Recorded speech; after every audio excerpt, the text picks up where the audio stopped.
أعوذ بالله من الشيطان الرجيم بسم الله الرحمن الرحيم.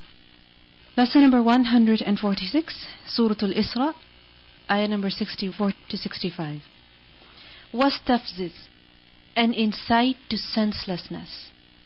مَنِ اسْتَطَعْتَ مِنْهُمْ, whoever you can among them. How? بِصَوْتِكَ, with your voice. Lead people astray how? With your voice. Istafziz.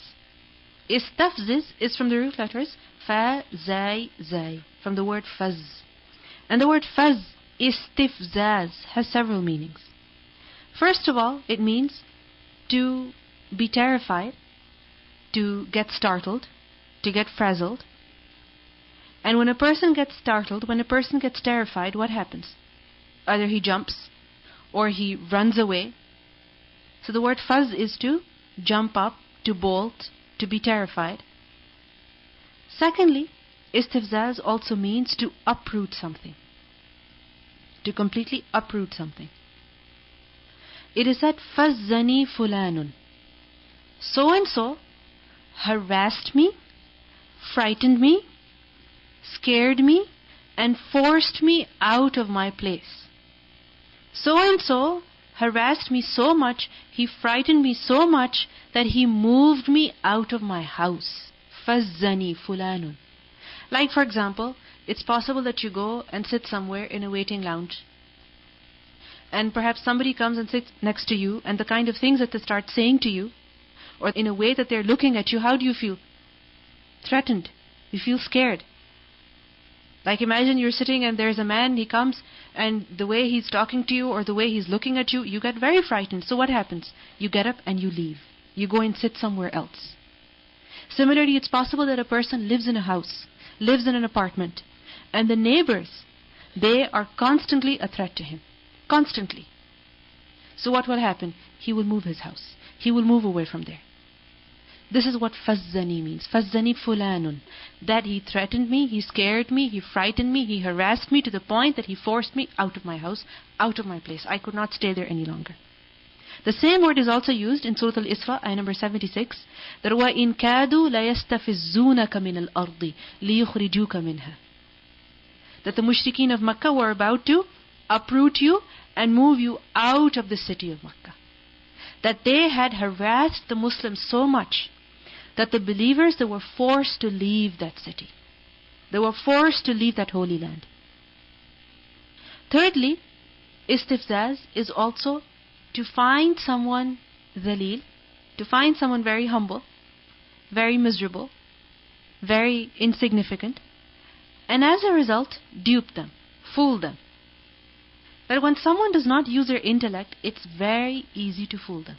It's very easy to make them change their mind. If somebody is not using their mind, if somebody is not sharp, if they're not clever, if they're not that intelligent, if they're not that aware, they go to a particular store and the person, he makes him sign a contract in which he has to pay so much money. This is what? He has been fooled into something because of his lack of intellect.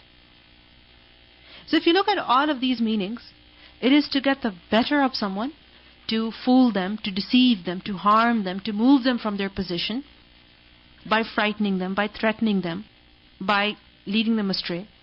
In Surah Al-Isra, ayah number 103, فَأَرَادَ أَن يَسْتَفِزَّهُم مِّنَ الْأَرْضِ.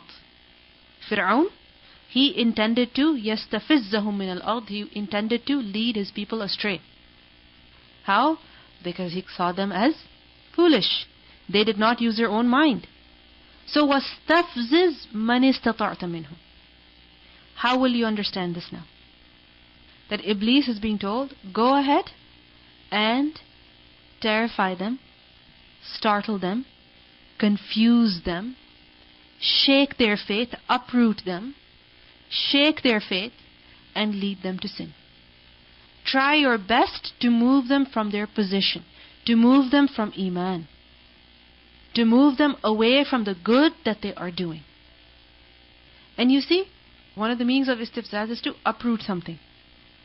How do you uproot something? By shaking it constantly. Like for example, if there's a weed and you have to pull it out, if you just pull it out like that, what's going to happen? The stem might break off and the root will stay inside.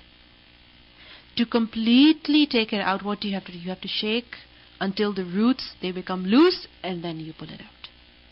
This is what Iblis does to the iman of a person, to the good deeds of a person. That sometimes a person is fully grounded. He is established. He is very firm upon certain good deeds.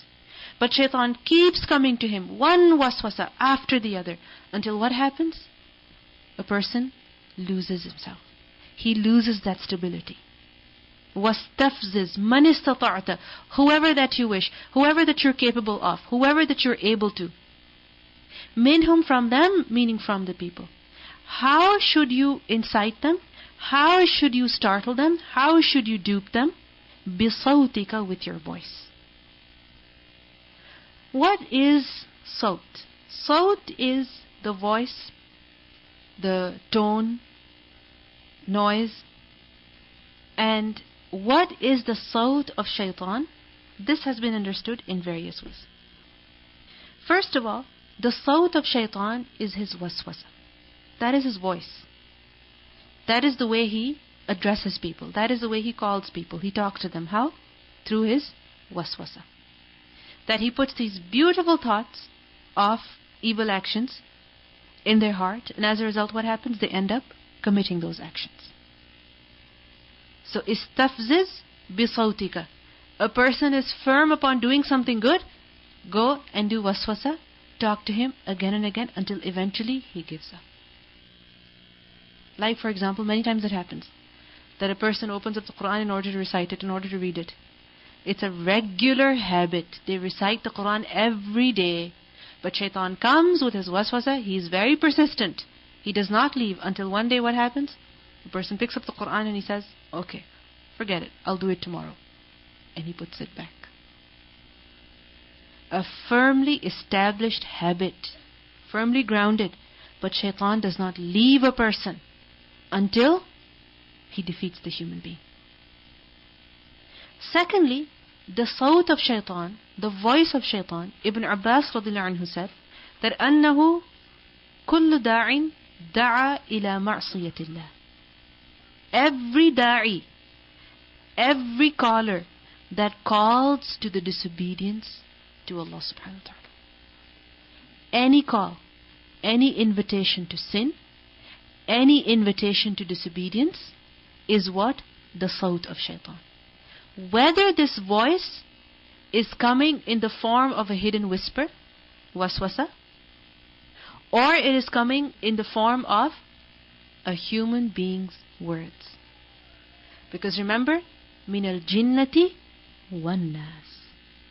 Shaitan comes to us directly, putting waswasa, and he also comes to us how? Through other people, through other human beings. For example, there could be an opportunity to do something wrong. You see it, you're like, astaghfirullah, I shouldn't do this. And you try to go away from there. But what happens? The person who is next to you, the person who is sitting in the same room as you, who has the remote control in their hand, they're like, what's the big deal? What's the big deal? Relax. No big deal. You don't do this. You're only watching it. And besides, it's not that bad. It's not that wrong. Here, I'll lower the volume. Fine, I'll change the channel as soon as there is a dirty scene.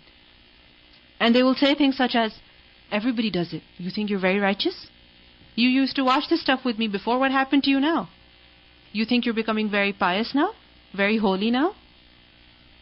So, shaitan comes to us through waswasa, and he also comes to us how? Through other people. And when other people say such things to us, it's very difficult to stand firm. Because who does he come through?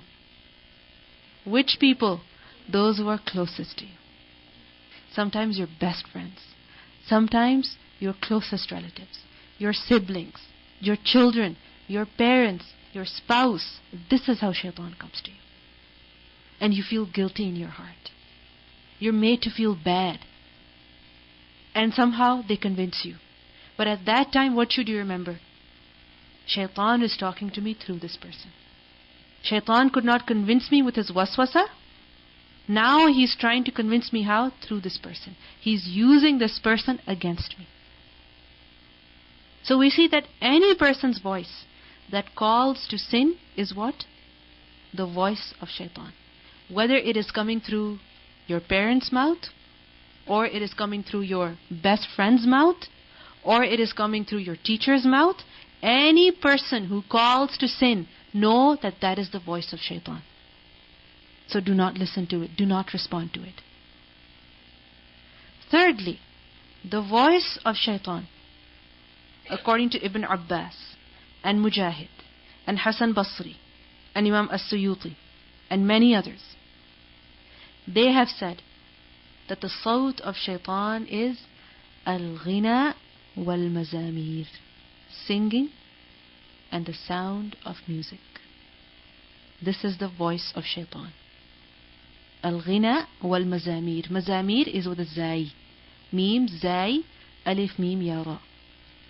Singing and the sound of music.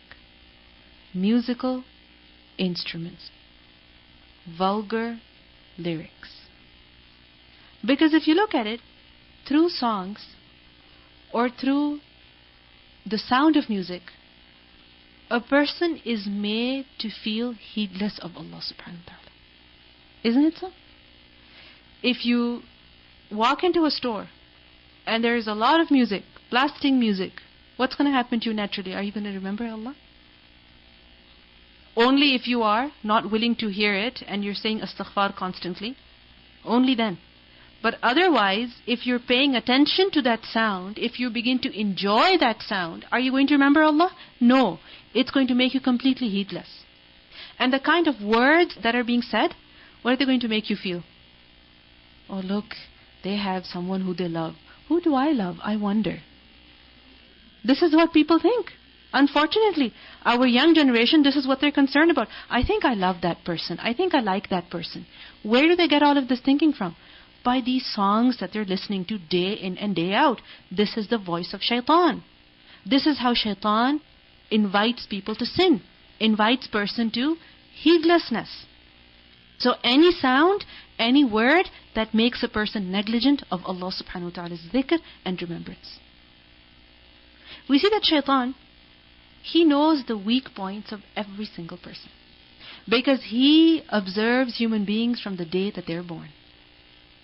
Just like a mother. She sees her child from the day he is born. And she knows, this my child really likes. This he does not like. He is ticklish here, he is not ticklish here. Right? Parents know their children very well. And shaitan is also constantly watching the human being. Because with every person is an angel and also a shaitan. So we see that because of that reason, shaitan, what does he do? He approaches a person according to his weak points. Sometimes he uses a waswasa. He knows that waswasa will work. Other times he knows that at this point a waswasa will not work. You need to get to him through another person. So he uses a person. He knows that you will always listen to your mother. You will always listen to this friend of yours. You don't have the confidence to say no to your friend. So who will he use? Your friend. Similarly, he knows that you like singing, you like music. In your heart is some kind of desire to listen to music. You enjoy it even a little bit. So what is he going to do? Approach you through that. He's going to approach you through that. This is the voice of shaitan, sawt. And he uses different sounds, different speeches, different ways in order to get to us. We learn in Surah Maryam, ayah number 83. أَلَمْ تَرَ أَنَّا أَرْسَلْنَا الشَّيَاطِينَ عَلَى الْكَافِرِينَ تَأُزُّهُمْ أَزَّا. Do you not see that we have sent the devils upon the disbelievers, who incite them to evil with constant incitement? Shaitan constantly incites them to commit evil. How? By constantly inciting them, by constantly inspiring them with waswasa, by constantly approaching them through others, by constantly approaching them through music. Now some of us might find the voice of shaitan being music and singing to be very strange. Because we live at a time where music is in everything, from nasheeds to innocent children's songs to ringtones on the phone. Everything. There is music everywhere. So we think it's very strange. How can this be the voice of shaitan? You see, the thing is that music and singing, they have a very deep connection with poetry. Poetry is what? It's verses, lyrics through which you get a message across. And this is of two types. The first type of poetry is that which is good, that which is beneficial. How? That when you listen to it, when you recite it, it encourages reflection. It makes you more appreciative of something. It perhaps motivates you to do good. Sometimes there might be some humor in it. And all of this is done in a way that is appropriate. Meaning, there is no music involved. There are no vulgar words. There is no words that are sinful, that give the meaning of disobedience to Allah subhanahu wa ta'ala. It's all positive. It's done appropriately.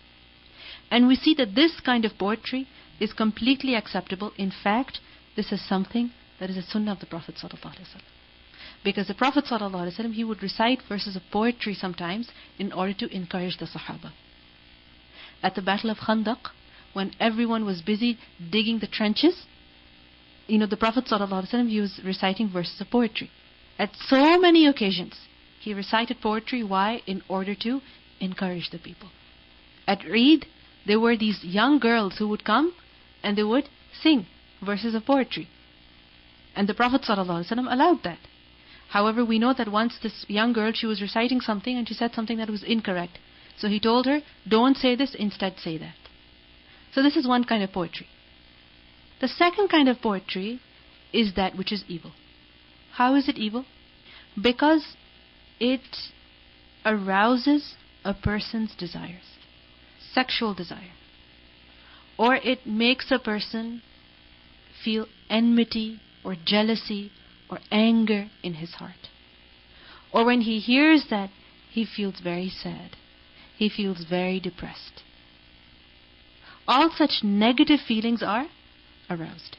They are incited. And ultimately, it is such poetry that makes a person heedless of Allah subhanahu wa ta'ala. It makes a person not hopeful of Allah's mercy, but it makes a person heedless of Allah subhanahu wa ta'ala.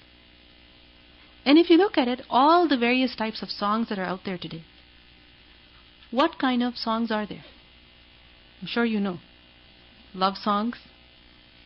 Similarly, two people have broken up, one is singing about it.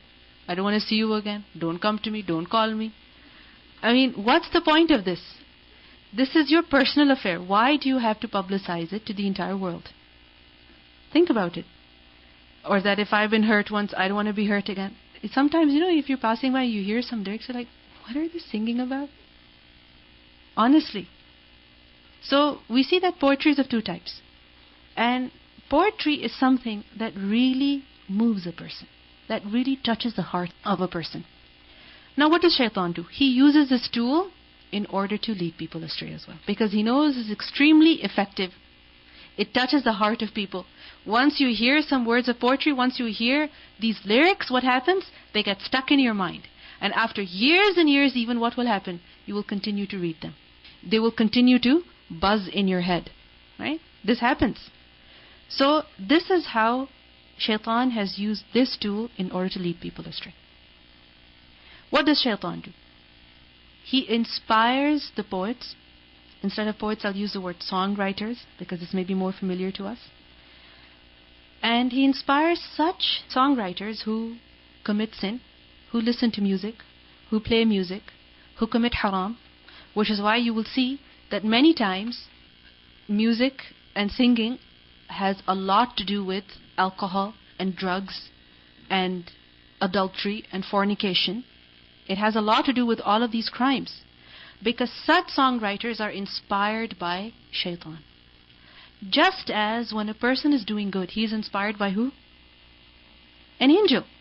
Remember Hassan ibn Thabit, when he was going to recite verses of poetry, the Prophet ﷺ prayed for him, Allahumma ayyidhu bi ruhil qudus.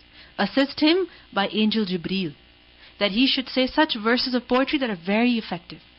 So similarly, shaitan also inspires evil songwriters. so that they say such words, such statements, they make such poetry which only leads people astray, which does not encourage people to do good, rather it takes them to sin. It takes them to fahisha. It makes them vulgar. It makes their thinking vulgar. It makes their words vulgar. It makes their perspective on life vulgar. This is how he changes people, through music.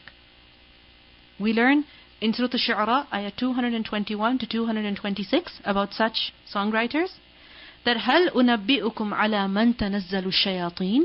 Shall I inform you upon whom the devils descend?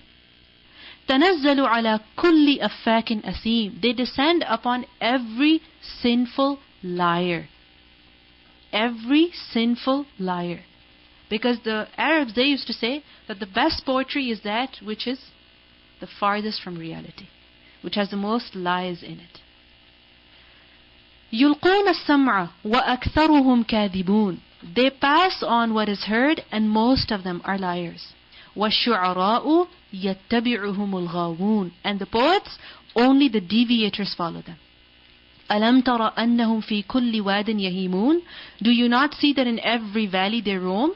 وَأَنَّهُمْ يَقُولُونَ مَا لَا يَفْعَلُونَ. And they say what they do not do. In their poetry, they say such things which they in reality never do. They would never do such things.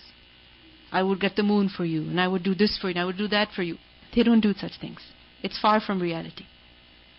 So we see that music and singing, this is a tool that shaitan uses. Now one question. What if music is being used for nasheed? Think about it.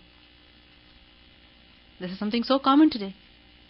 And we're talking about music that is produced from musical instruments. We're not talking about daf. Remember daf, which is a percussion instrument which is hollow, which is empty from one side. It's different from a drum. That is the only thing that is permissible. Some have said that, oh, because daf is percussion instrument, therefore anything that you hit on, any other percussion instrument is also permissible.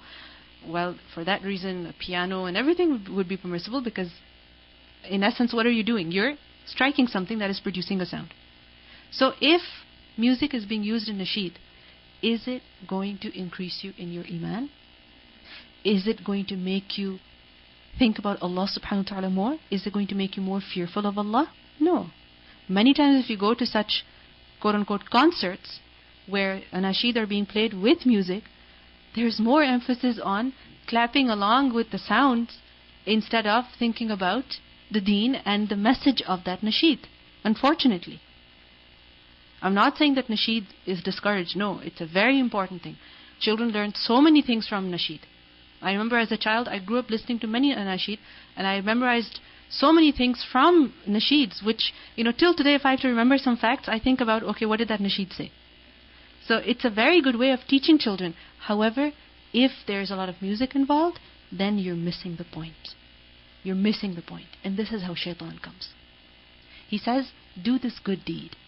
You started off as a good deed, but you end up doing something wrong. And when a person becomes heedless of the dhikr of Allah subhanahu wa ta'ala, then what happens? Shaitan becomes his companion. We learn in Surah Zukhruf, ayah 36, وَمَنْ يَعْشُ عَنْ ذِكْرِ الرَّحْمَنِ نُقَيِّضْ لَهُ شَيْطَانًا فَهُوَ لَهُ قَرِينٌ. Whoever becomes negligent, is blinded to the dhikr of Allah, then what happens? We appoint for him a shaitan, a companion, who becomes to him a constant companion, and he continues to lead him astray. So in summary, the voice of shaitan is what? The call to disobedience. Whether it comes through waswasa, or it comes through other people, or it comes through singing and music. There's a very interesting incident. Once Abdullah ibn Dinar and Abdullah ibn Umar, they were passing through a marketplace, and they saw a little girl who was singing. Allahu a'lam what she was singing, or whether she was singing with some musical instrument, but she was singing. And Ibn Umar radiallahu anhu said, if shaitan would have left anyone, he would have left this girl alone. If shaitan would have left anyone, he would have left this little girl alone. But he is using this little girl to lead people astray. He is using this girl to lead other people astray. And unfortunately, when we see young children singing, we say, oh, what talent. Yes, it's a very good talent if children are able to sing, as long as they're singing halal statements in a manner that is permissible. Not that they are singing at a very young age, 11 years of age, 9 years of age, 7 years of age. They're singing and they're shaking crowds, and little girls are being influenced. And at a very young age, at the age of 9 and 10, girls are thinking about a young boy who's singing all across the world, and a lock of his hair is more expensive than your house.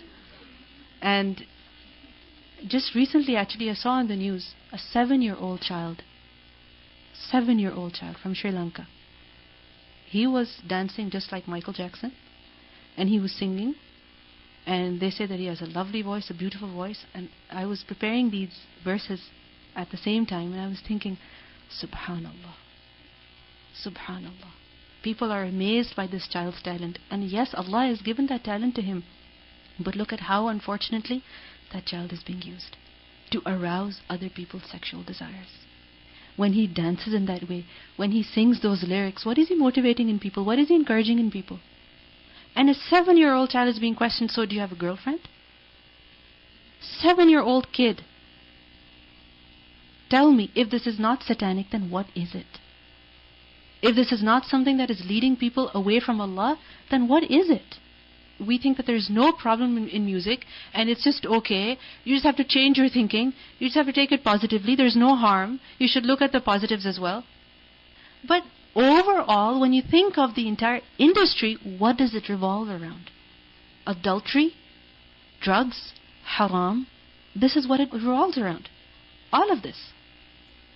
If you look at it, human beings naturally have a desire to sing, to express themselves. Children sometimes are born musical. They love singing. Some families, their children are always singing. Everything they're singing away. It's a natural ability that Allah subhanahu wa ta'ala has given. And it's a very good thing. It's a very good thing. So if you have a child or someone you know who likes to sing, encourage that. But how should you encourage it? In a positive way. And the best thing that Allah subhanahu wa ta'ala has given to us is the recitation of the Quran. The Prophet ﷺ said, whoever does not adorn his voice with the Quran is not from amongst us. It's an obligation upon us that when we recite the Quran, we must focus on beautifying our recitation. Beautifying does not mean that you focus on, singing it, but beautifying means improving your tajweed, reciting it with your heart fully involved in it, your emotions in it. Then it comes out from your heart and it touches the hearts. I'm sure you've seen so many videos of little children who are reciting the Quran. That child who recites Surah Yasin, that's just amazing. So look how it moves your heart. It's a natural thing that Allah has given. But what does shaitan do? That instead of using this ability in a good way, he makes us use it in a bad way. So in itself, singing is not bad. It's about how we use it. It's about what we sing. واستفزز من استطعت منهم بصوتك وأجلب عليهم بخيلك ورجلك وشاركهم في الأموال والأولاد وعدهم وما يعدهم الشيطان إلا غرورا